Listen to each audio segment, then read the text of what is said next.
pregunta nos la pueden ir haciendo por el chat, nosotros la recogeremos y se la estaremos dando a Daniela. Estas preguntas podemos ir realizándolas dentro de la presentación y se las daremos a Daniela para así tener una charla un poco más dinámica, que también sea un espacio de conversación. Entonces están completamente invitados, esperamos que sea de total agrado en cuanto a la dinámica y al final abriremos un espacio de conversación y discusión acerca de la charla y de otras líneas de investigación dentro de la etnobotánica. Entonces, eh, gracias a todos, daremos inicio entonces. Vale, Ani, muchas gracias, ya puedes comenzar. Listo. De pronto me confirma si ya tenemos, ya se logra ver la presentación. Sí, Ani, se logra ver, dale en ¿Y el iniciar audio? presentación. Dale.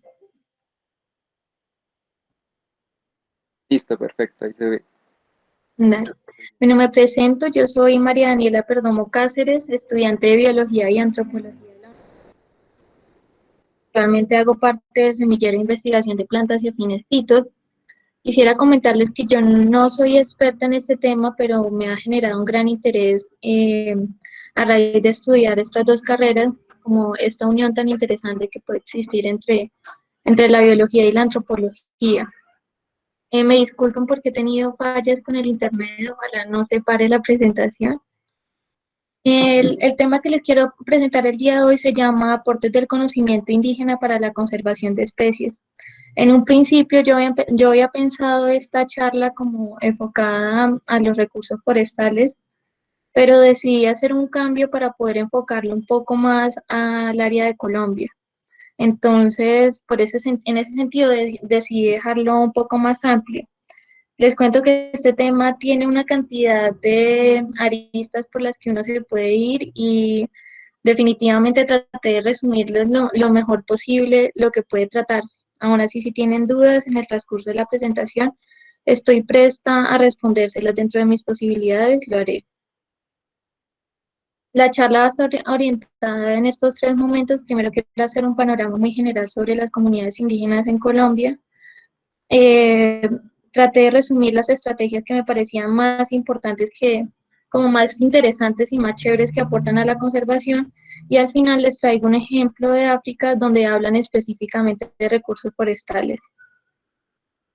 Entonces, para iniciar y para ponerle un poco más de dinamismo a la charla, me gustaría, bueno, primero comentarles que existen muchos tipos de conocimiento. Dentro de esos está el conocimiento tradicional indígena y está el conocimiento científico que aplicamos nosotros en las ciencias. En la ciencia, en la biología, en la antropología, además. Quería hacerle una pregunta al público, a las personas que están conectadas en este momento, y es si conocen algunas de las similitudes y diferencias que existen entre el conocimiento indígena y el conocimiento científico. Si pueden escribirme en el chat una o dos que se les vengan a la cabeza para partir de esas nociones en la charla. No sé si Santi me puede ayudar a ver con las respuestas. Listo, Dani, aquí estamos pendientes. De parte de Lady Joana Zárate nos dice que el indígena es empírico. Es más o menos por ese lado, tiene otras características, pero sí, a ver quién más se anima. Ah, De parte de Francisco Segura, nos dice que para él el conocimiento científico es el de los indígenas. Mauricio Trujillo nos dice que el conocimiento indígena es por tradición, tiene una particularidad de tradición. Y Lady Joana nos vuelve a comentar en el que ellos se basan más en la conexión con la naturaleza. bueno, a partir de estas respuestas, todos tienen elementos que voy a tratar. Incluso vamos a ver con lo que dice Francisco, que hay una unión entre este conocimiento tradicional indígena y lo que han llamado como conocimiento científico. Una de las características del conocimiento indígena es que parte de una base empírica. Y una de las más importantes, yo creo que de todas, es que la forma de transmisión ha sido la oralidad. Si bien en el transcurso del tiempo se ha pensado en otras estrategias y existen ahora propuestas de educación, la oralidad siempre ha estado presente en la transmisión del conocimiento indígena. Pero lo característico y algo de lo que lo diferencia del conocimiento científico es que este es local y lleva muchos elementos de la cosmovisión, ya sean físicos o espirituales. Entonces, dentro del conocimiento se integran una cantidad de factores distintos que dan pie a cómo conocen el mundo. Por otro lado, tenemos el conocimiento científico, que de pronto ya somos más cercanos a ese, que incluye la aplicación del método científico que nos explican una cantidad de veces en la carrera. Em, Se trata de que el conocimiento sea aplicado de una manera que sea aplicable de manera universal, o sea, la búsqueda de leyes, y se basa en hechos verificables, en evidencia y estudiado a través de teorías. Tenemos que la diferencia principal, la similitud es que son producto del proceso acumulativo y dinámico de experiencias, prácticas y adaptación al cambio. Esto es algo que hablan algunos autores acerca de la unión de estos dos tipos de conocimiento y dicen, bueno, finalmente todos parten de la realidad, qué pena, y todos eh, tienen este proceso que es acumulativo. Entonces, bueno, todos en parte tenían razón en las respuestas que nos dieron y gracias por la participación. Algo importante que me parece mencionar acá es que el conocimiento indígena ha sido, el tradicional indígena ha sido la base para mucho del conocimiento que tomamos hoy como científico. Se tiene datos de que este conocimiento fue, especialmente la categorización de las plantas y de algunos animales, fue tomado por Linneo. Se tienen bases de la mayoría de compuestos activos que se utilizan en la actualidad para fármacos y en la medicina fueron sacados inicialmente de procesos de indígenas, conocimiento indígena, y también se le ha dado una importancia en la agroecología y en la ecología en general. Entonces, como que tener en cuenta que tiene una aplicación y que ha sido usado como base en muchos de los procesos que tenemos hoy en la ciencia. Me pareció importante mencionar este tema acá, teniendo en cuenta la oralidad que tiene el conocimiento indígena y es la situación que está pasando y la coyuntura que tenemos en este momento con el COVID y el etnocidio en Amazonas a causa del COVID-19. Creo que es importante hacer hincapié en esta situación, teniendo en cuenta que está siendo una situación muy grave y que mucho del conocimiento que tenemos ahora se está perdiendo. Entonces, no sé si ustedes habrán visto noticias como esta, siguen los contagios, llegaremos a un genocidio, alerta, auxilio, los indígenas de Brasil están pidiendo ayuda. Entonces, en esta noticia en particular, lo que dicen las comunidades indígenas del Brasil es que en la minería, ya sea legal o ilegal, a través de los mineros es que está llegando el COVID a sus comunidades. Entonces, no solo es una necesidad de que por la destrucción del hábitat se acabe la minería en las zonas de las comunidades indígenas del Brasil, sino porque también están llevando el COVID, que es lo que está acechando en este momento a estas comunidades, teniendo en cuenta que se conjugan otros factores como la precariedad, algunos servicios de salud que no son prestados a tiempo y demás. Entonces, me parece importante porque el conocimiento reside en la mayoría de veces en los mayores y en la población en general, especialmente en los mayores, y están siendo uno de los más susceptibles con esta situación del COVID-19. Entonces, es un llamado como que a que nos demos cuenta de la importancia de este asunto. Es otra de las noticias relacionadas con coronavirus y Brasil.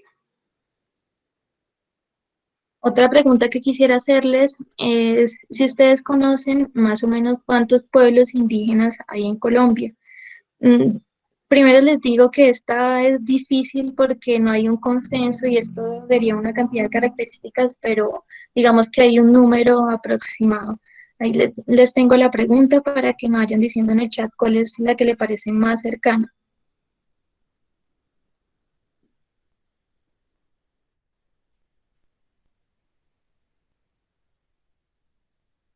me dice Santi si de pronto, Y Ani, estamos aquí esperando alguna de las respuestas. Yo por lo menos en esta selección múltiple me iría hacia atrevidamente por la D. está Cuéntame, ¿estoy cerca? Ahí dimos una pista. ahí grande, te han dicho en el chat. Bueno, por el momento no han lanzado una respuesta. Vamos a ver.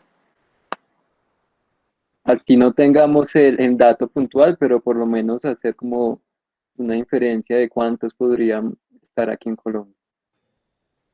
Sí. Santi, ¿tú dices que no estás viendo las respuestas?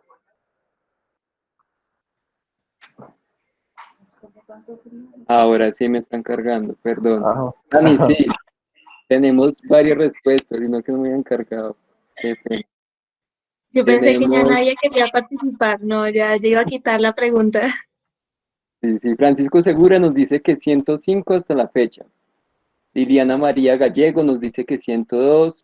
Tenemos varias respuestas con la respuesta C de 87 de parte de John Edward, Jenny Tatiana, Jacqueline Rivera.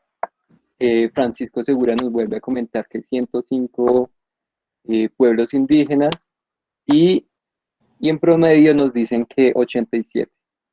Pues, tienen una visión muy acertada acerca de la cantidad de población indígena que hay en Colombia, porque se tiene un consenso a través del DANE, es que esta es la situación.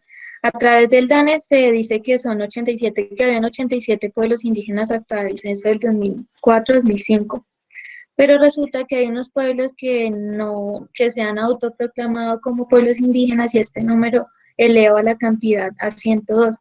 Aún así, el número como que más se toma es 87. Y esto hace también un llamado, pues tenemos una gran riqueza cultural y a explorar este mundo del conocimiento indígena y la conservación. Les cuento que estos datos del lado derecho de 1.378.000 personas eran para el censo del 2005 y correspondían al 2% de la población total de Colombia. Acá están unos de los ejemplos en Veragatío, de la región de Quindío, Antioquia, eh, el de Teanaca, que ese sí se me escapa, no recuerdo si es de, tengo por acá, no recuerdo exactamente, y el Copán, que me parece que es de la zona del Amazonas, pero ya les busco el dato y se los doy puntualmente. Entonces, sí está así para los biólogos que los que ya han visto conservación saben cuáles son las causantes de diversidad, de pérdida de diversidad. Primero que quisiera contarles que la conservación es la ciencia, pues que se encarga de proteger y preservar la biodiversidad y los ecosistemas. Pero hay aún así unos causantes de la pérdida de diversidad. Yo quiero saber si ustedes conocen algunos. Yo voy a enunciar 5 que son los que voy a relacionar más adelante. Esto es otra vez para participar en el chat, para saber si ustedes conocen. Francisco, qué pena que acá estoy viendo. Francisco me dice no confundir con lenguas indígenas, es cierto. Ahí sí, suele haber una confusión incluso entre comunidad y pueblo, y ha sido una de las complicaciones y una de las trabas que ha puesto el gobierno para deslegitimar y para decir la cantidad de pueblos indígenas que hay son menos, se confunden unos con otros y también se dicen que son lo mismo. Entonces ha sido como una estrategia política. Y también, bueno, la pregunta es si conocen algunas de las causantes de pérdida de biodiversidad. Lo dejo otra vez.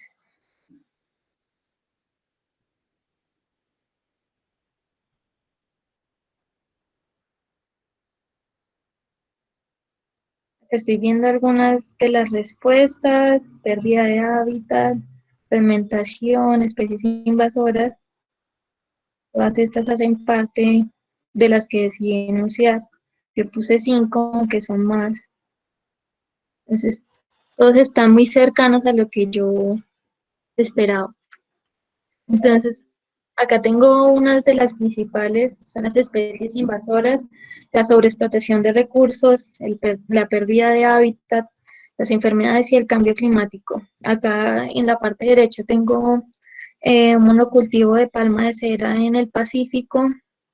Más abajo tenemos el ojo de poeta, la rana toro, el caracol africano y algo, una esquematización del cambio, cómo se puede, los cambios en el clima con el cambio climático. Entonces, yo decidí dividir estas estrategias. Si tienen alguna duda hasta el momento, si me están entendiendo, si quieren hacer una intervención, bienvenida. No, sino para continuar este segundo fragmento de la exposición. Voy a revisar.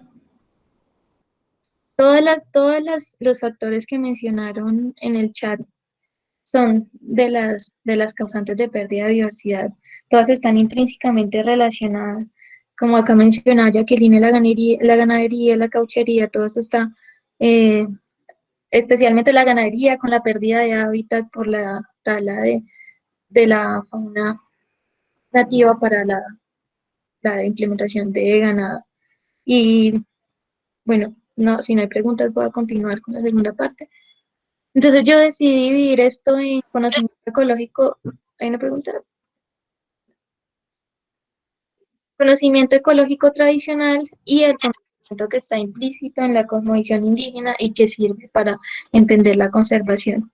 Este conocimiento ecológico tradicional está relacionado con lo que han mencionado muchos autores acerca del nativo ecológico, prácticas ecológicas de comunidades indígenas y sobre todo está encaminado como a la agroecología. Entonces, estas son algunas de las estrategias. Quise empezar con la quema cíclica, que me parece súper interesante, además de controversial. En algunos momentos se ha tendido a pensar que la quema tiene argumentos en pro y en contra. Algunos consideran que es algo que no ayuda, que está acabando con la biodiversidad, y sí, la quema en grandes extensiones, claro que acaba con el hábitat y causa daños a la diversidad. Pero lo que quiero presentarles acá es que la visión que han tenido los comunidades indígenas de la quema ha sido distinta, porque requiere un conocimiento holístico acerca no solo de la planta que van a cultivar, sino también del tiempo en el que lo van a hacer, que usualmente se hace cuando acaba la temporada de verano y empiezan las temporadas de las lluvias, es que se hace esta quema, no se hace en grandes porciones, sino en pequeñas, y también tiene que ver con las plantas que se van a sembrar. Eh, una de las causas de que sea tan controversial es que esta técnica se ha usado de manera deliberada y digamos que sin tener en cuenta todos estos factores que están implícitos en la cosmología indígena y que son importantísimos para que esto no sea, en vez de evitarla, que acelere la pérdida de diversidad. Hay estudios en Australia y en África que han demostrado que poner reglas y restricciones para las comunidades nativas en cuanto a la quema ha generado a largo plazo mayores quemas de grandes extensiones. Esto me pareció bien curioso, la contradicción que puede llegar a existir. Y en África también eran resultados similares.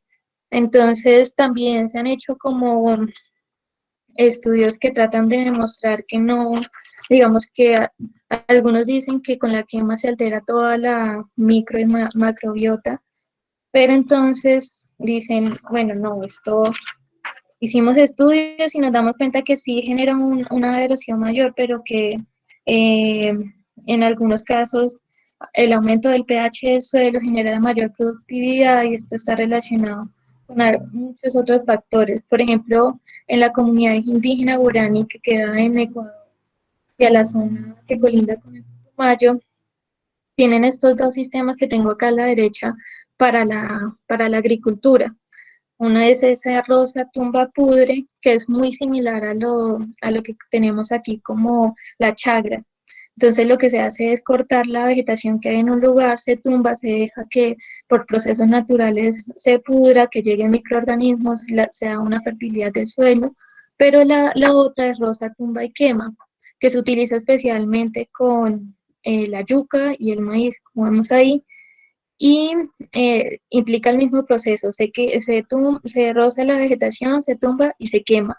Después se deja descansar el terreno por un tiempo, que se dé una restauración vegetal, digamos, de manera natural, y después se vuelve a hacer en otro sitio, pero en pequeños parches. Entonces me pareció importante esta estrategia, mencionando otra vez las causas de la diversidad, porque creo que es una estrategia que soluciona el problema de pérdida de hábitat. Una de las mayores causas de pérdida de hábitat son los monocultivos y los cultivos de grandes extensiones. Entonces, como vemos, acá hay un proceso donde se deja sanar, se hace en varios lugares y esto no, pues no es a grandes extensiones, no se está, digamos, debilitando el hábitat de otra manera como sería como monocultivo. La siguiente estrategia que me gustaría mencionarles se llama cafetales de sombrío. Yo no sé si de pronto ustedes conocen esta técnica. Fue usada desde hace mucho tiempo, se tiene adaptación y no solo acá en las Américas. Y actualmente la están practicando los Kogi en la Sierra Nevada de Santa Marta. Entonces lo que están haciendo los cafetales de sombra, lo que trata de aprovechar es la sombra que se produce en el dosel. Entonces, eh, hay dos tipos de cultivos de sombrío, que es el rústico y el policultivo. Policultivo es uno de los que me parece más interesante de todos. El rústico simplemente es aprovechar las especies del bosque, el dosel del bosque, para plantar ahí el café y que de esta manera, digamos que se asemeje a que es el bosque natural. Entonces, según la literatura, se ha indicado que se da una protección de los suelos y se proporciona hábitat para otros organismos. Además, que se ha demostrado que con los monocultivos de café hay más probabilidades de presencia de especies exóticas, más pérdida de hábitat y el aumento de agroquímicos que han demostrado que contaminan el agua. Entonces, esta técnica es muy interesante porque trata como que va en contra de todos estos factores que están debilitando el medio ambiente y que están produciendo la pérdida de hábitat nuevamente.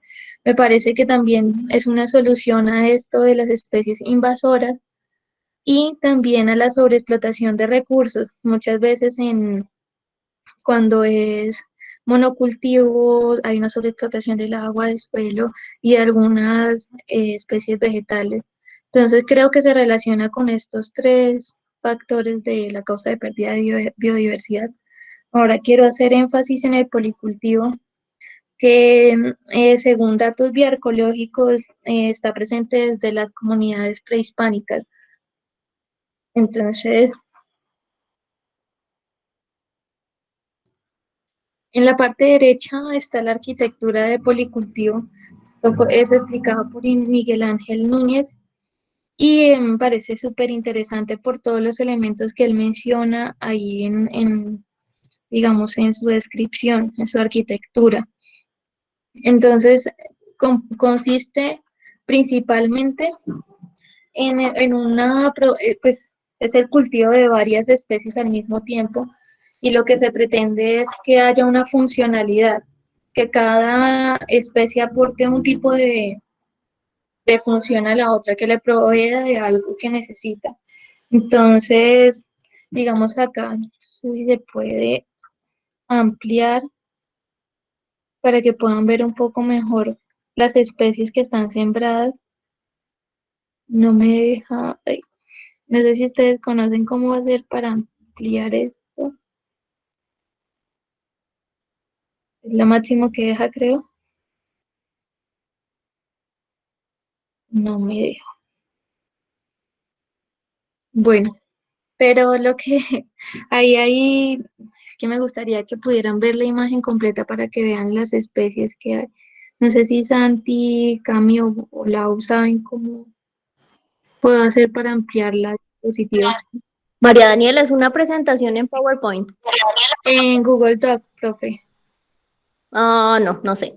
No, no se puede. No, no, no lo sé. Pensé que era porque, pues no, en esa plataforma no sé.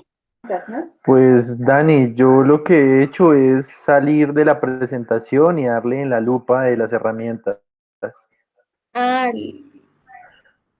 No sé si te funciona. gracias, Ahí Cam. está. Ahí sí están viendo. Sí. A ver si se alcanza a ver un poquito mejor. Imagen. Listo. O sea, aquí están ya. Dani, si puedes usar a Lupita que está al lado del cursor, Lupita, arriba en el cuadrito de sí, texto. sí, esa es la que estaba usando. ¿No, no está ampliando? Sí, Sí, sí, pero está bien. la puedes seleccionar y aumentas Ah, en el ya, ya, lugar ya, que ya, tú ya, quieras. ya. Eh, Ya, y ahora, ¿cómo me devuelvo? Problemas técnicos. Reducir, control ya. derecho. Perfecto, ahí vemos. Ahí, esto. Entonces, él nos muestra aquí cómo se hizo una asociación de varias especies. Entonces, se tiene ñame, ají, lechosa, guamo y auyama, yuca, maíz y caña de azúcar. Entonces, dice como dentro de esta asociación de especies se pueden lograr varios elementos. Entonces, uno de esos es la sinergia y la complementariedad. Entonces, dice, lo que pasa es que con la sombra se genera una mayor humedad. Así esté muy, digamos, sean ambientes muy extremos, se va a mantener más o menos sobre los 25 grados centígrados. Y eso contando de que sea muy grande, pues que sea muy caliente.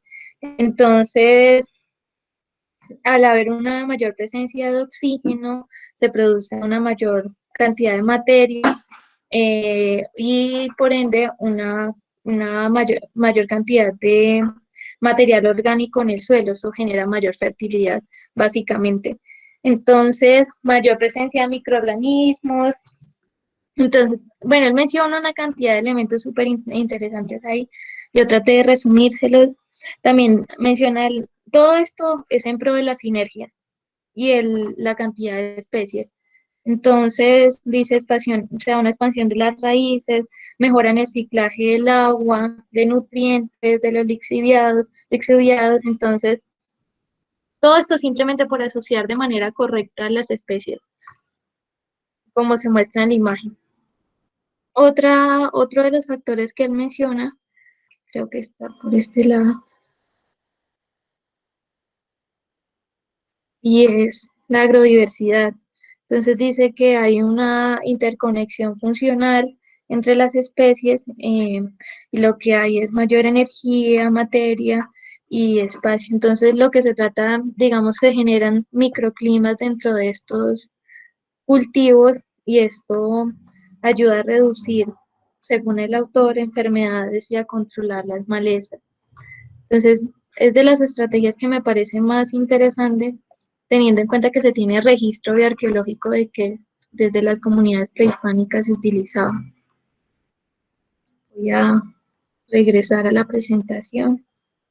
Además de otros elementos que él menciona, la preservación, el equilibrio local, ciclaje de nutrientes, que ya lo mencioné y más. Por otro lado, tenemos otra de las estrategias que son utilizadas, que es la chagra, aunque no voy a hacer mucha mención en esta estrategia, teniendo en cuenta que en charlas pasadas una compañera hizo una explicación.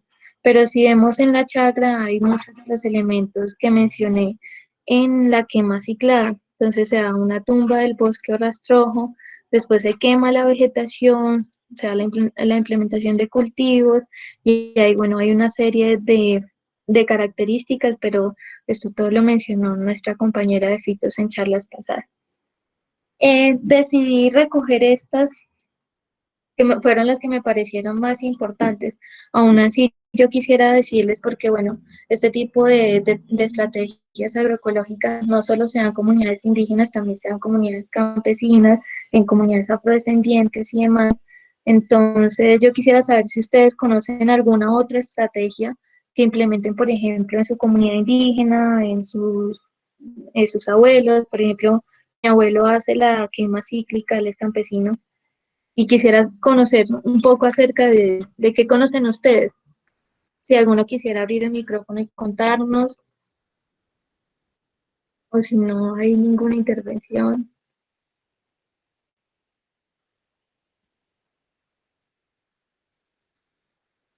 Hola, en mi Hola, caso, profe. en mi caso tenía abuelos campesinos, pues digo tenía porque pues ya no están, y ellos tenían una finca donde tenían em, pues como sectores divididos alrededor de la casa, pues la huerta, y tenían unos espacios para ganadería, pero en los espacios para ganadería tenían como tiempos limitados. Cuando el espacio para ganadería se veía como muy desgastado, ellos cogían las semillas de los alrededores para tratar de restaurar ese pedacito, pues porque tampoco era que tuvieran un montón de ganado, ¿no? Entonces trataban de restaurar ese pedacito y rotaban las vacas a otro espacio y de esa manera iban evitando pues como que el daño del suelo fuera tan agresivo como lo es cuando hay ganadería intensiva, ¿no? Creo que me parece muy interesante esa estrategia, creo que se llama DEN, también la estuve revisando, pero no la incluí, donde es una mezcla de ganadería y agricultura al mismo tiempo para, digamos, evitar un daño tan profundo por una sola de las actividades. Gracias, Sí, profe, por este es como aporte. el uso del suelo, algo así, creo que es el nombre. Lo difícil de estas estrategias es que, por ejemplo, yo, digamos, buscando dentro de la información que se tiene para Colombia, hay una discusión política muy amplia acerca del uso de este conocimiento, pero digamos que los estudios que encontré acerca, digamos, de cómo es la relación de ciclaje de nutrientes y demás son más reducidos. Se han hecho más en México, en África, en Australia, donde son más puntuales acerca de las especies y, digamos, los beneficios ecológicos. Entonces, en ese sentido fue difícil con las estrategias, pero sí esa que menciona la profe estaba dentro de las que aplican algunas comunidades indígenas. No sé si alguien quisiera, otra persona quisiera intervenir. Hola Dani, por aquí hay una duda. Daniela, hola Daniela. Sí, cuéntame, Francisco. Bueno, mira, yo tengo pues un poco de conocimiento como quiera que vivo con las comunidades indígenas, llevo el departamento del Putumayo y allá las estrategias como quiera de que las comunidades no hacen cultivo para vender, sino únicamente para su sustento, es un sistema que es supremamente práctico. Allá se aprovechan las conejeras o las crecientes de los ríos, que es ahorita en junio y parte de agosto, porque es donde la tierra queda abonada naturalmente. Y en la ribera de los ríos, entonces se siembran una cantidad de productos que naturalmente no requieren de ningún abono artificial. Eso por un lado. Por otro, también se aprovecha en el caso de algunos productos de que una vez se coseche, se coja, se raque, en el caso vamos a hablar prácticamente de la yuca, inmediatamente quien vaya y arranque la mata de yuca, corta el pedazo y para los pedazos de 30 centímetros aproximadamente en la tierra y vuelve, y eso es una producción que es continua. Eso me parece que es, Daniela y demás participantes, supremamente interesante. Vuelvo, reitero, esa metodología que se utiliza allá con el pueblo Cofán, el mismo pueblo Quichua, y vuelvo, te reitero, pues tengo conocimiento como quiera que estoy interactuando con ellos. Gracias, Daniela. Muchísimas gracias por tu aporte, Francisco. De verdad que era necesario, digamos, una, una visita. Esto del abono artificial es supremamente importante y se ha mencionado en algunos artículos de cómo a través de estas estrategias se obvia y se hace casi innecesario la utilización. Entonces, esto es uno de los elementos que me parece bastante interesantes. Muchas gracias por compartirnos esta información.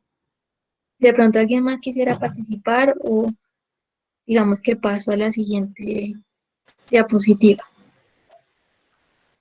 Dani, en el chat nos comentan de parte de John Edward que él conoce experiencias de este tipo desde la Escuela de Agroecología. Sin embargo, si John Edward está ahí, nos puede extender un poco más de información y la experiencia que obtuvo, pues sería mucho más interesante por conocer. Y también Diana Carolina Pérez Acosta, ella conoce el compostaje en estos procesos que también ha mencionado Francisco. Y si de pronto, digamos, del compostaje, sí yo no conozco mucho, pero si Diana nos quiere contar y John Edward, sería muy chévere para que esto sea un proceso de retroalimentación y realmente una charla. Hola, Hola, John. pues yo conozco algunos procesos de escuelas campesinas de agroecología. Si bien es cierto, esa propuesta no la han trabajado con las comunidades indígenas, pues que yo conozca, puede que me esté equivocando, sí sé que con las comunidades campesinas la han hecho. Y básicamente es como que ellos lo que hacen, las escuelas campesinas de agroecología lo que hacen es ordenar el territorio alrededor pues de su producción, con la finalidad de que pueda haber como ese equilibrio entre esa relación de esa agricultura más desde el punto de vista agroecológico, con la conservación de las diferentes áreas. Entonces, por ejemplo, ellos dentro de esa escuela tienen como, digamos, unas funciones, son como 7 funciones o 7 como encargados, bueno, no me acuerdo la palabra exacta.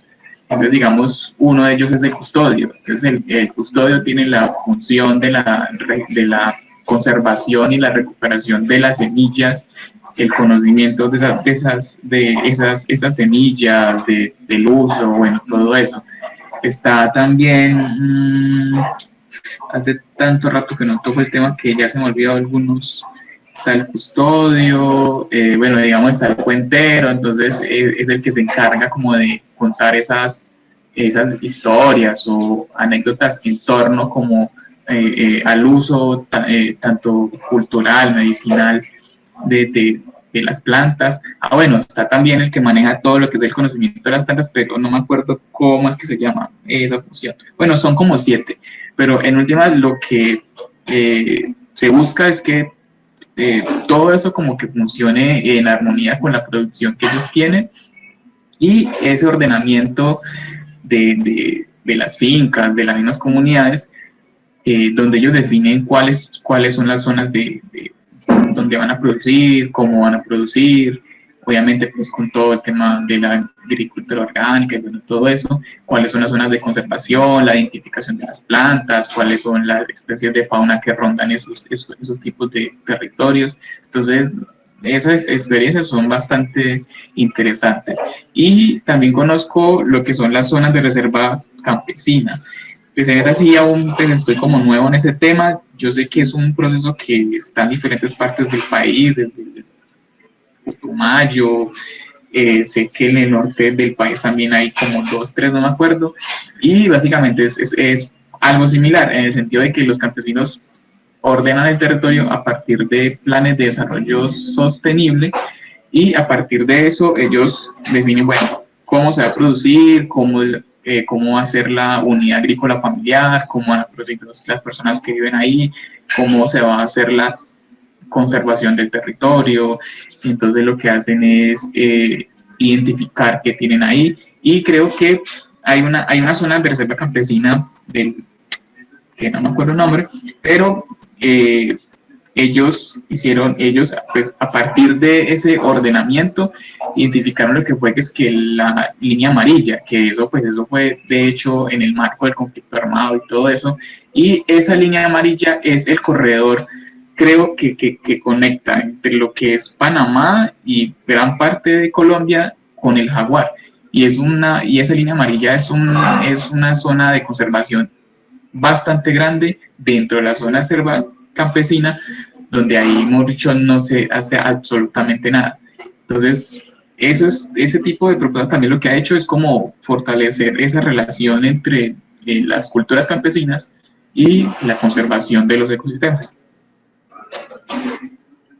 John, muchísimas gracias por compartirnos toda esa cantidad de información tan valiosa.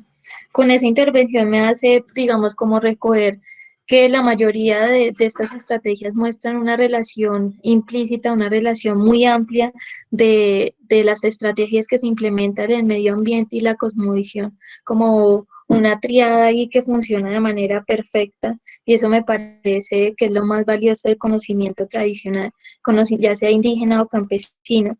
También mencionabas acerca de las semillas, y esto es algo que yo leí hace un tiempo, que por ejemplo para el área de Campo Alegre y en las arroceras se estaba empezando a dar una prohibición del uso de semillas nativas, y solo eran como no me acuerdo cómo es que se llama el INCO, no me acuerdo la asociación de arroceros, digamos que solo estaba siendo permitida el uso de estas semillas. Eso me parecía un tema como bastante mm, digamos, de echarle mente y estudiar cómo se está, digamos, atentando contra el conocimiento propio de la gente y contra también sus facultades y el poder de decisión sobre sus cultivos. Finalmente, también nos mencionaba lo de los resguardos. Acá hay resguardo indígena que han sido constituidos desde la época española y resguardos recientes que son, digamos, los que han sido proclamados por las comunidades indígenas por procesos de lucha, sobre todo. Y es interesante porque en muchos documentos mencionan el resguardo como una forma de conservación del medio ambiente de manera implícita. Entonces, como estas zonas están protegidas, digamos, de manera estatutaria, con leyes y todo, entonces pues ahí no puede entrar, por ejemplo, bueno, hipotéticamente no podría entrar la minería.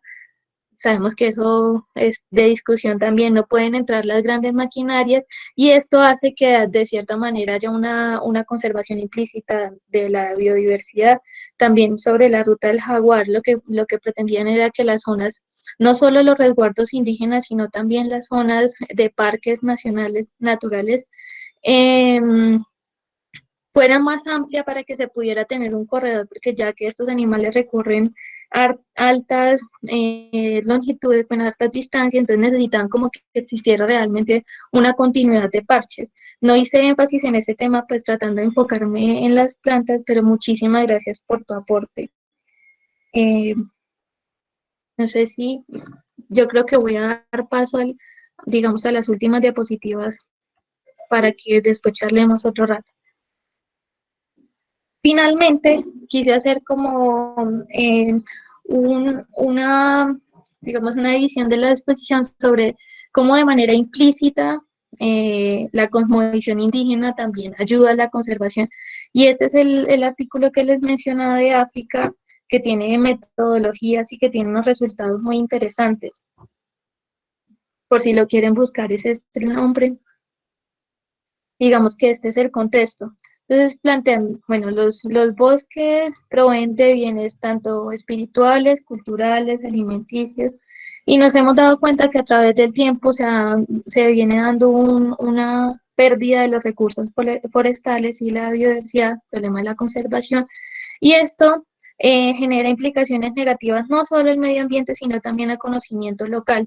Entonces, plantean que el cuidado pues de los recursos forestales y la biodiversidad no es algo nuevo en las comunidades locales, las comunidades indígenas, pues que ahora nos estamos centrando la atención en eso, es distinto a que digamos, como un proceso nuevo, y que esto está ligado a la cultura, a la historia, a la espiritualidad misma de cada población. Entonces, también mencionan que hay un alto conocimiento indígena para África y también para la conservación sostenible. Lo que yo traté de presentarlo, digamos, de manera general acá en Colombia, pues allá dicen también tenemos estrategias propias, y esto también se ve, digamos, como repercutido en la conservación. Se han demostrado a través de estudios y a través de, digamos, ejercicios prácticos que hacer énfasis en el conocimiento tradicional local genera mucho menos conflicto y es más rentable para el Estado que imponer normas. Entonces hacían un paralelo entre estas leyes restrictivas que hacen en algunas ocasiones, como la que le contaba de, bueno, les vamos a prohibir que hagan las quemas cíclicas. Entonces esto genera conflicto entre la población y el Estado. Y además que es costoso y a la larga no genera los mismos resultados que démonos cuenta mejor cómo usted concibe el mundo, cómo le parece, cómo cree que debemos conservar e implementemos qué estrategias podemos usar de eso para que vayamos como en el mismo sentido que es en la conservación. En este artículo se hace énfasis en este tipo de conocimiento indígena, en los tótems, en las costumbres y rituales, en los tabús, las metáforas y proverbios. Entonces, estas son algunas de las especies presentes en esta zona. No les puse como para abreviar la exposición, no les puse la ubicación. Si alguno está interesado, yo le envío el artículo. Estas tres de arriba son forestales y en las dos de abajo son frutales. Pirinari curatifolia, curatelifolia, eh, en fin, estas 5 son las que hacen énfasis. Y voy a, bueno, digamos, saltarme un poco la metodología y demás para mostrarles los resultados tan chéveres que tuvieron esta gestión. Entonces se dieron cuenta que, digamos, hay unas leyes y unos reglamentos consuetudinarios presentes en la comunidad indígena. Entonces lo que pasa es que ya hay una colina en esa área y esa colina es considerada como un lugar sagrado porque es donde se considera que están los ancestros, incluso también es un lugar fúnebre donde en algunos, no todos, se dan enterramientos. Entonces, solo el hecho de considerar que la colina es sagrada, se dieron cuenta que se protegían 15 especies de árboles y frutales silvestres, porque no podían, digamos, entrar a la colina y atentar contra alguno de los recursos, sea de fauna o flora, genera una sanción. Y estas son las leyes, digamos, y esa sanción no es solo por parte digamos, de los dioses, sino una sanción también monetaria. Entonces, por un lado se considera que si uno entra, bueno, si ellos entran a la colina y usan de manera desproporcional una de estas especies de árboles, los dioses van a castigar con sequías, con reducción de cultivos y esto va a perjudicar a toda la población. Entonces, digamos, esto dentro del sistema de creencias, pero también dentro de ellos debían hacer un pago si hacían, digamos, si iban en contra de las leyes que ellos ya tienen de manera, digamos, establecidas. Estos pagos muchas veces se hacían con ganado o con alimentos que después iban a ser usados en ceremonias. Entonces, esto se ve, digamos, relacionado con una disminución en la sobreexplotación de recursos y deforestación, digamos que es lo que están evitando lo que se evita de manera implícita con esta forma de ver el mundo. Una de las especies que están, digamos, protegidas por esto son las que están acá, Huapaca quiclania, Yaspiros espiliformis y Asasa.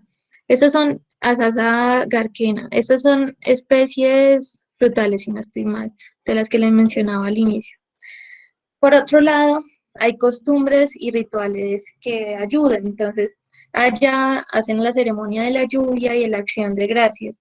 Y en la temporada de estas dos ceremonias se prohíbe la caza, el comercio y en general dicen como que no solo en este periodo, sino en general se prohíbe el comercio ilegal de vida silvestre, la deforestación y esto evita, perdón, que esto evita la deforestación e incendios forestales, como que haya estas prohibiciones acerca de cuando se dan las temporadas de ceremonia. También hay unos árboles que son considerados sagrados en la medicina de esta, me faltó mencionarles dónde es, esto es en Zimbabue. Entonces, hay sobre todo este árbol que está aquí en la parte central de la presentación, es considerado como sagrado.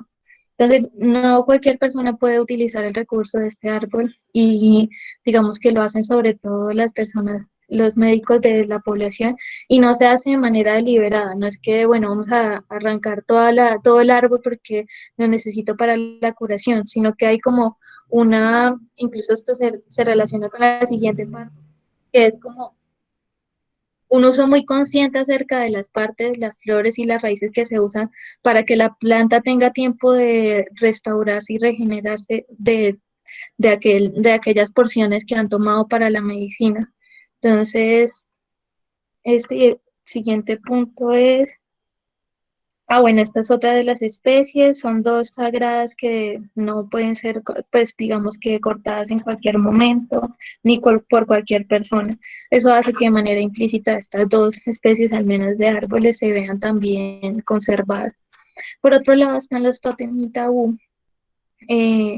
Esto está más asociado a la fauna. Si quieren, pues igual le puedo mencionar así muy rápidamente.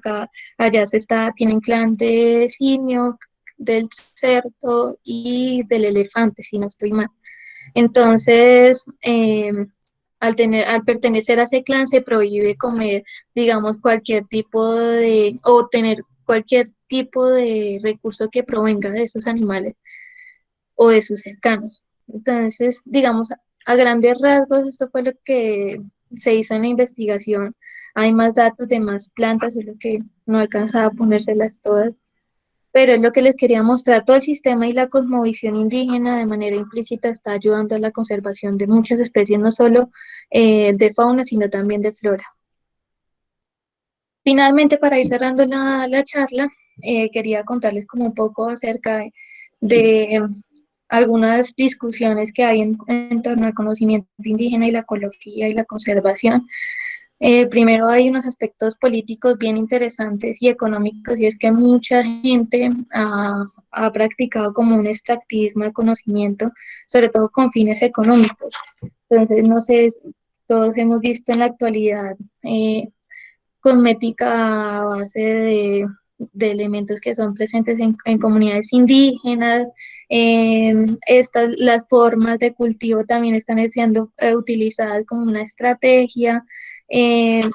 Tengo más los pesticidas naturales, las semillas, o sea, todo el conjunto de conocimientos se extrae y no se da ni siquiera una retribución ni intelectual ni económica a las comunidades indígenas.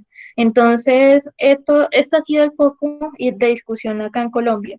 Bueno, sabemos que el conocimiento indígena es valioso para la conservación y para muchos aspectos de la biología, pero bueno, ¿qué está pasando con esto, no? Y también aspectos políticos y como el llamado de atención que han hecho las comunidades indígenas acerca de derechos de autor y derechos intelectuales acerca de sus conocimientos, porque la gente considera que esto es un conocimiento para la humanidad, que por esta razón no debe ser, digamos, no debe haber un sentido, un orden para acceder. Y eso está también relacionado con que muchas comunidades indígenas, cuando uno plantea un trabajo de investigación, dice, bueno, pero ¿usted qué va a quedar aquí? Y es precisamente porque vienen de un proceso histórico donde llegan los investigadores, llevan el conocimiento y no dejan nada. Entonces, eso por un lado, pero por otro lado también hay, digamos, como unos cambios en el conocimiento indígena que tiene diversos factores. Uno de esos, por ejemplo, es la educación formal, hace que pues no incluye los elementos de conocimiento indígena tradicional, por eso es tanto énfasis se ha dado en la no educación. Actualmente, la transmisión de la economía de mercado, que cada vez se incluye más en las comunidades indígenas, la pérdida natural por inclusión de métodos, eso es inevitable, o sea, tampoco podemos decir que la cultura es algo esencialista y entonces no tienen derecho a usar nuevos métodos, ¿sí? A veces caemos en esa discusión y también hay que prestar atención en eso. Y también las pérdidas de plantas medicinales en ecológico conocen los principios activos o pagan para que las comunidades indígenas digan cuáles son las plantas que usan normalmente para su medicina, y después hacen una sobreexplotación de ese recurso. Y en muchas ocasiones, no recuerdo, había un ejemplo práctico donde se había sobreexplotado tanto el recurso y se había elevado tanto su precio que ya las comunidades indígenas no tenían manera de comprarlo porque estaba escaso y lo poco que había era muy caro. Entonces esto no solo atentaba contra la conservación, contra el medio ambiente en sí, sino también contra sus costumbres y sus rituales porque estas plantas eran usadas dentro de estos procesos. Y la presión de monocultivos que cada vez va, digamos, desplazando y hacinando las comunidades indígenas con algunas cosas de desarrollo urbanístico y demás. Conclusiones. Entonces, para mí esta es una herramienta de investigación súper interesante para biólogos y antropólogos que nos demos cuenta la vigencia que tiene para resolver problemas de conservación actuales. Eh, Menciono nuevamente el compromiso político que requiere para no volver a procesos antiguos de extractivismo de conocimiento y es un llamado a valorar este tipo de conocimiento. En muchas ocasiones se ha tenido en cuenta como un conocimiento anecdótico, impreciso, primitivo, simple, folclore simplemente, y nos damos cuenta a través de todo lo que le presenté la gran importancia que tiene. Y eso es todo. Muchas gracias. No sé si de pronto tienen dudas, dentro de mis posibilidades las voy a resolver. Daniela, muchísimas gracias por tu presentación, muy, muy interesante. Francisco Segura que ya se manifiesta diciendo que tiene unas preguntas. Entonces, si gusta, don Francisco puede iniciar con su pregunta. Bueno, más que todo, preguntas pues para todos ustedes y Daniela, que es la expositora, pues mi apreciación es un barrido general en la cual pues no es solo Colombia, sino que lo hace también con algunas comunidades de otros continentes, ¿sí? Hablaba un tema que es supremamente interesante, pero que también hay que tener mucho cuidado, es la parte de espiritualidad. Porque es que la parte de la espiritualidad se ha venido comercializando, al igual que la medicina tradicional que estabas hablando, Daniela, en cuanto a la famosa conocimiento propio y al extractivismo del conocimiento por medio de la cual incluso las mismas multinacionales mandan personas para que aprendan ese tipo de conocimientos, para qué sirve y obviamente ellos ya darle un tratamiento desde el punto de vista comercial. Estamos hablando del yagé, estamos hablando de las mismas artesanías, estamos hablando de las cremas que se elaboran allá dentro de las mismas comunidades, pero vuelvo y reitero, no con el ánimo comercial del cual está acostumbrado el blanco, sino desde el conocimiento propio para su propia comunidad, que es una de las grandes diferencias. Y creo que había un compañero que ahorita se refería incluso a las reservas campesinas.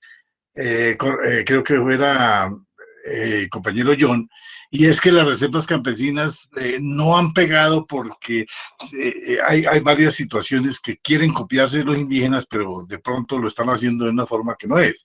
Una de ellas es, por ejemplo, ya vemos que tienen la guardia indígena campesina, guardia campesina, no indígena, porque ellos no son indígenas. Y lo otro es que uno de los tropiezos ha sido el egocentrismo en cuanto a la propiedad. El indígena que está constituido mediante una reserva, y hay que tener claro las diferencias entre una reserva, un resguardo y que es un cabildo, no tiene esa concepción egocéntrica de la propiedad, sino que es mancomunada con toda la comunidad. Entonces, quería Daniela hacer unas claridades. De igual manera, un tema de averiguación de ustedes que son estudiantes es, bueno, ¿y cómo quedó ese conocimiento frente al TLC con los diferentes países? Ya hablemoslo con China, hablemoslo con Europa y hablemoslo con Estados Unidos, porque es que Estados Unidos nos reclama a nosotros los colombianos que nosotros pirateamos y no cumplimos con la ley de derecho de autor. Bueno, pero ¿cómo quedó entonces ese conocimiento amparado frente al derecho internacional, que es otra controversia? Daniela, yo le agradezco infinitamente, muchas gracias. El tema, con mucho gusto, me gustaría participar cuando lo considere, en lo poquito que tengo conocimiento, y a todos ustedes, muy amables. Muchísimas gracias. Francisco, son aportes súper interesantes. Realmente es que este tema es muy complejo de tratar porque tiene unas implicaciones que uno puede ver por todos lados.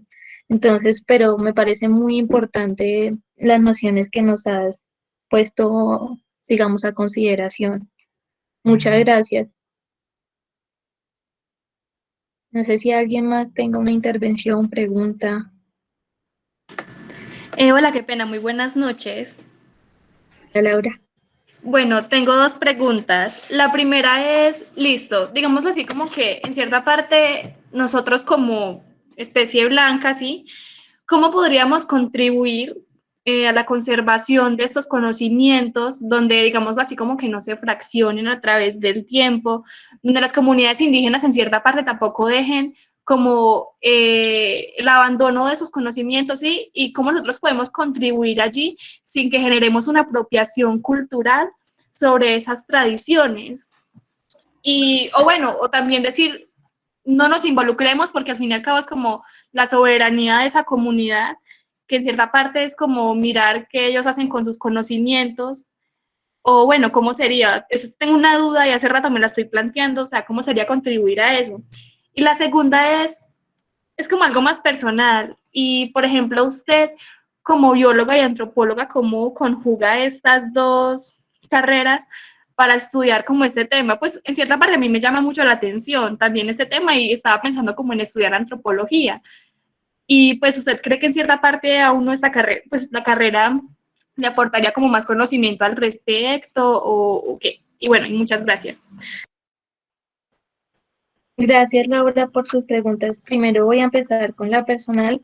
Realmente tener la oportunidad de estudiar estas dos carreras me ha abierto el panorama, digamos, desde la biología. Conozco algunas herramientas ecológicas de interacción acerca, por ejemplo, del proceso que estoy iniciando con fitos para conocer un poco más de las plantas, pero también la antropología me enseña metodologías que están más cercanas a las poblaciones indígenas, porque digamos que se aplican métodos distintos. Entonces, siento que ha sido un complemento que realmente ha funcionado y que sería, si te interesa, creo que podría ser muy fructífero.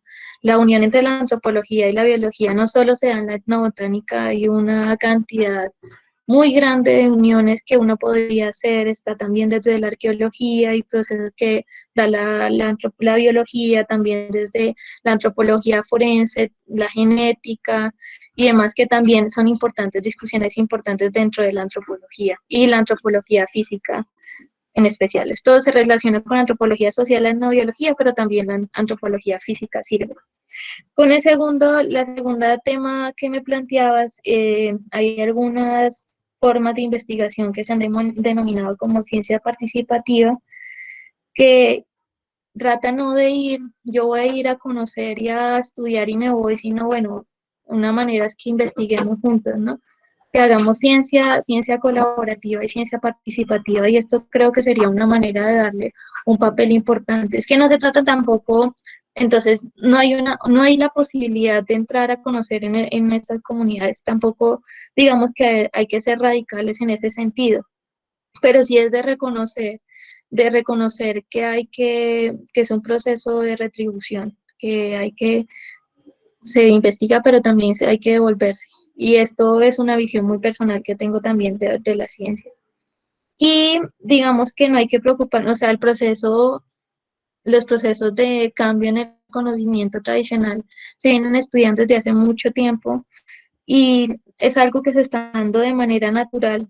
Obviamente se acelera más con el contacto con el occidente, como mencionas, las comunidades indígenas, pero también tengamos en cuenta que es un proceso que se da natural, o sea, en la antigüedad también se daba cuando las migraciones se daban, entonces, y algunos antropólogos han asociado esto a una falta de identidad.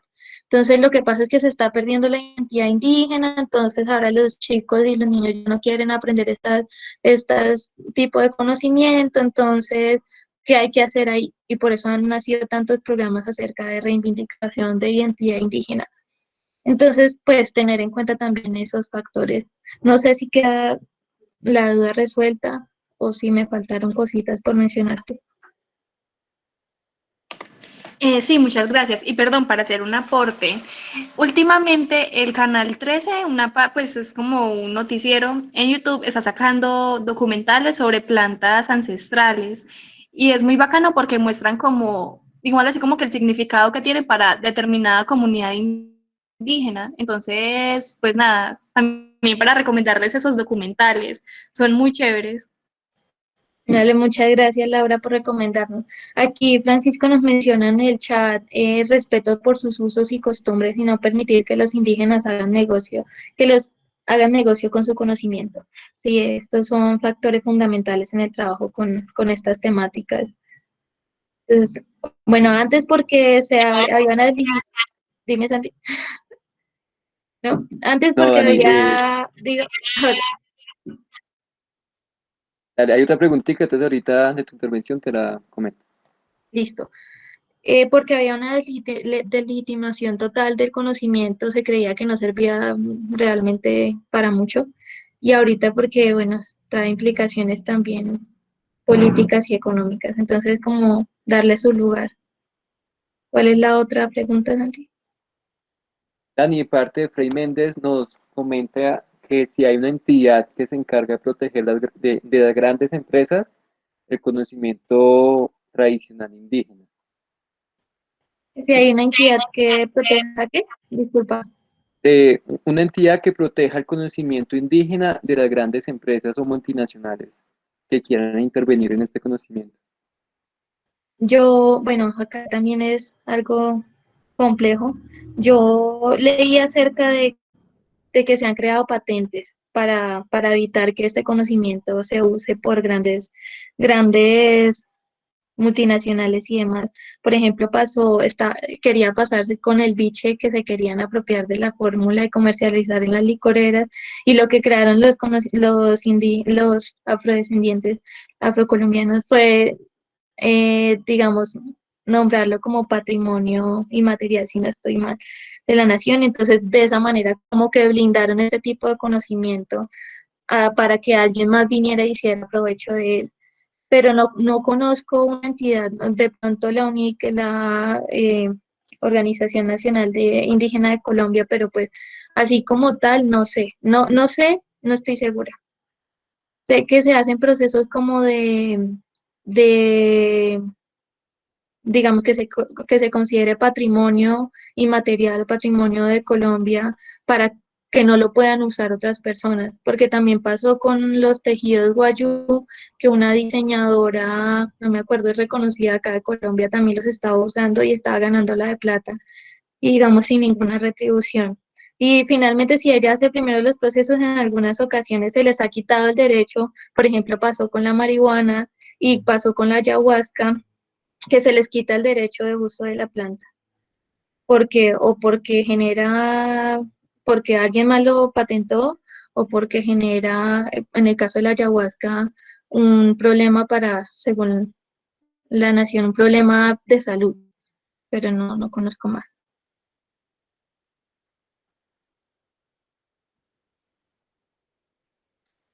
No sé si Dani, hay otra pregunta. en el chat no tenemos otra pregunta, sin embargo, si a alguien le ha surgido una inquietud, comentario, anotación o pregunta, puede en este espacio brindárnosla. Entonces demos un tiempito para ver si surge una. Sí, Santiago, y qué pena volver a interrumpir. Mire, lo que pasa es lo siguiente. No, muchas gracias, antes. Nosotros tenemos toda una reglamentación desde la protección de derechos de la lengua, de la etnoeducación, eh, que protege, pero en la letra se protegen los derechos y se protege la cultura y toda su ancestralidad. Pero desde el punto de vista real eso no es efectivo. De ahí que la mayoría de todas estas fórmulas pues se las están llevando, vuelvo y reitero, los laboratorios. En el caso de la ayahuasca pues hubo un caso en donde un gringo pues vino, tomó yagé y supo, y los indígenas dentro de su inocencia le enseñaron cómo se preparaba y fue y la patentó en los Estados Unidos. Afortunadamente esa patente fue derogada pues a raíz de la presión que hubo, países como en Colombia, Ecuador, Perú, Brasil, y logró que esa patente no tuviera esa efectividad que se buscaba, porque a partir de ahí pues se iban a hacer una cantidad de derivados para comercializarlos. Entonces, vuelvo y reitero, no hay en Colombia una institución que diga, o tocaría que las comunidades indígenas sacaran INVIMA y sacaran patente y registraran cada uno de eso, pero ellos no lo van a hacer porque pues eso no está dentro de su cosmogonía ni dentro de su cosmovisión, ¿no? Entonces quería hacerle ese aporte a usted, a todos. Muchas gracias. Muchas gracias, Francisco. Incluso, bueno, muchas de estas patentes han sido derogadas y por la pelea de las comunidades indígenas, eso también es importante mencionar, pero pues que ha nacido también de una lucha contra entidades muy grandes.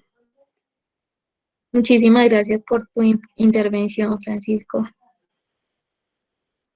Dani, por aquí Mauricio Trujillo también nos comparte que él cree que todos esos temas deben estar inmersos en los planes de desarrollo municipal y de esta manera también se protegen estas comunidades y sus tradiciones.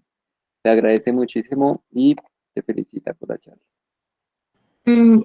Vale, muchas gracias por tu comentario, Mauricio. Creo que esta es la invitación a que se tenga en cuenta no solo en procesos investigativos, sino también en los planes de desarrollo municipales y de darse cuenta que, bueno, si nosotros somos los que habitamos este territorio, creo que deberían tener en cuenta cómo concebimos el mundo, al menos para saber qué van a venir a reglamentar. Entonces, es la invitación a tenerse en cuenta porque, digamos, acá en convenios y en muchas leyes, como decía Francisco, está presente, pero no en la práctica le hace falta. Y esto, digamos que todo este tema de las comunidades indígenas, no sé si vieron la reciente noticia, es un problema para el Estado.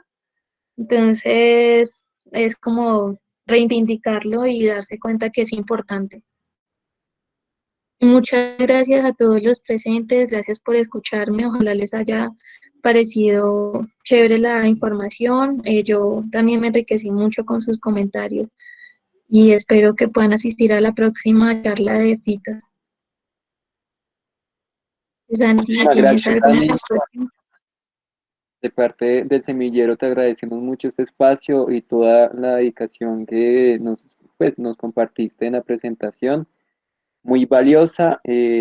También es muy importante hacer este tipo de dinámicas y presentar estas temáticas tan interesantes y complejas asimismo para todas las personas e integrantes nuevos que están interesados en realizar sus proyectos con etnobotánica y comunidades. Entonces, bueno, muchas gracias a todos los asistentes por esta dinámica, esta conversación tan agradable que hemos tenido, por todas las experiencias que nos han compartido también. Los invitamos a las siguientes charlas. La siguiente charla será la historia de la ilustración botánica, un tema muy interesante, con muchos participantes colombianos y suramericanos, como Matis, entre otros. Y entre un tiempo cercano tendremos una charla que nos puede interesar mucho de los presentes acerca del uso de las plantas en la música tradicional de Colombia. Son un tema muy interesante, con una información muy valiosa que en el último tiempo se ha ido proyectando para que no se pierda esta información tan valiosa. Entonces, estas son las charlas próximas que tendremos. Estaremos compartiendo todos los enlaces e información por las redes sociales. Entonces nos pueden seguir por las redes sociales. Estamos en Facebook, en Instagram. También compartimos estas afiches como lo vieron en el grupo de Etnobotánica de Colombia y entre otros. Entonces aquí están nuestras redes sociales. Próximamente tendremos un concurso donde brindaremos algunos premios muy interesantes entre libros y otros para que estén atentos a ellos. Entonces, gracias a todos, tengan una agradable noche y gracias a todas las personas que asistieron y participaron. Gracias, Santi, gracias a todos los asistentes. Una buena noche.